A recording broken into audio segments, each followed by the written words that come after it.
আপনার বাড়িতে কে কে আছে? আমি আর আমার মেয়ে। আর কেউ নাই? না। আপনি কি বাড়িতে কাজ করে খান বিভিন্ন বাড়িতে? হ্যাঁ। আপনার পরিবারের লোকজন কোথায়? এখানেই আছে।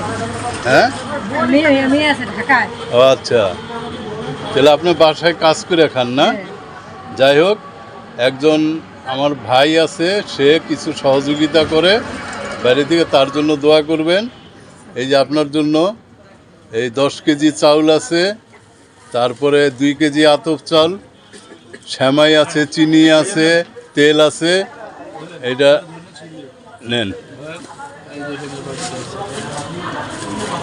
এবং আমার জন্য করেন না, তার জন্য দোয়া করবেন অবশ্যই। হ্যাঁ, এবং ভালো মতো যদি ঈদ কাটে সেটা দেখেন। ঠিক আছে, ওয়ালাইকুম আসসালাম। আসসালামু আলাইকুম, কেমন আছেন? যাক, আল্লাহ ভালো রাখুক, এটাই আমি চাই। তো আপনি বাড়িতে সংসারে কে কে আছে? ও, একটা বেটি। আচ্ছা, আর বেটি জামাই কি করে?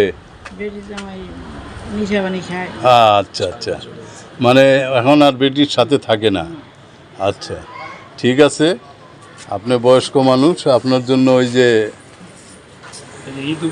ঈদ উপহার দিচ্ছি। হ্যাঁ, পুরস্কার এটা, যে যারা কাজ করে কারো পাশে হাত পাতে না তাদের জন্য।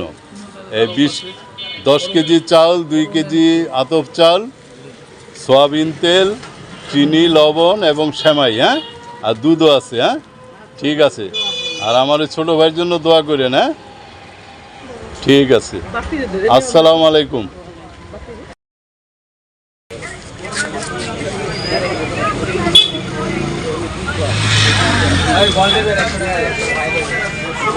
আপনার বাড়ি কোথায়? মুন্সিরহাটে। সংসারে কে আছে? এক ছেলে এক মেয়ে। আপনি সব কিছুই করেন, মেনটেন করেন না সংসার? পেয়ারা বিকতে আর কত হয়? ঈদের বাজার করছেন? এখনো ঈদের বাজার হয় নাই।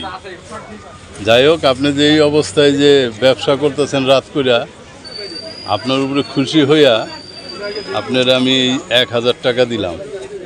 নেন, বাজার করেন, খুশি হয়ে দিলাম যে আপনি ই করতেছেন। নেন। আর আমার এক ছোটো ভাই আছে, কানাডায় থাকে, ও পাঠায়, ওর জন্য দোয়া করেন। হ্যাঁ, আচ্ছা, ঠিক আছে।